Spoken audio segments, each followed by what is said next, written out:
నమస్తే. భగవద్గీతలో 8వ అధ్యాయం అక్షర పరబ్రహ్మ యోగంలో 8వ శ్లోకం.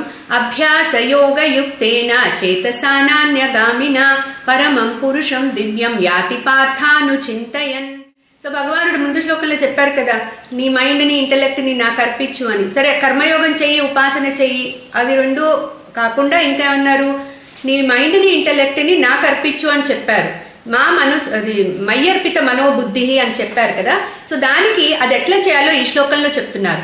సో అభ్యాస యోగ యుక్తేన చేతసా నాన్యగామిన అంటే అభ్యాసం చెయ్యి. దేన్ని అభ్యాసం చేయాలి? ధ్యాన యోగాన్ని అభ్యాసం చేయాలి. దానికి మైండ్ని ట్రైన్ చేయాలి. చేతస అంటే మైండ్, చిత్తము రెండు కూడా, అంటే మనస్సు బుద్ధి కూడా అన్యగామిన ఇతర విషయాల మీదకి పోకుండా మైండ్ని ట్రైన్ చేసి ఆ సింగిల్ పాయింటెడ్నెస్ కి తీసుకురావాలి.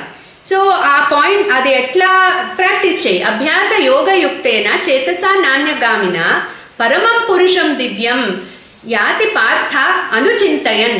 సో నువ్వు ఈ దేని మీద కాంటెంప్లేట్ చేస్తూ ధ్యానం చేస్తావో అది కూడా చెప్తున్నారు.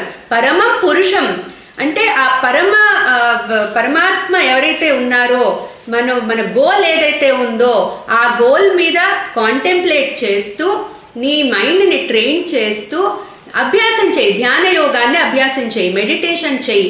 సో ఆ రకంగా చేసినప్పుడు నీ మనస్సు బుద్ధి నా మీద నిలుస్తాయి.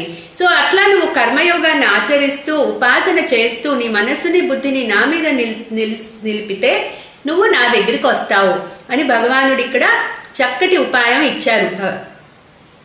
అంటే ఆయన గుర్తు రావాలంటే లాస్ట్ మినిట్లో లైఫ్ అంతా మనం ఇవి చేస్తూ ఉండాలి. అప్పుడు ఆ లాస్ట్ మినిట్ అనేది అట్లా it will go away like it will fly away. ఎవరికి కూడా భయం అనేది లేకుండా they will pass through that moment. అది చెప్తున్నారు భగవానుడు. క్లీం కృష్ణాయ నమః.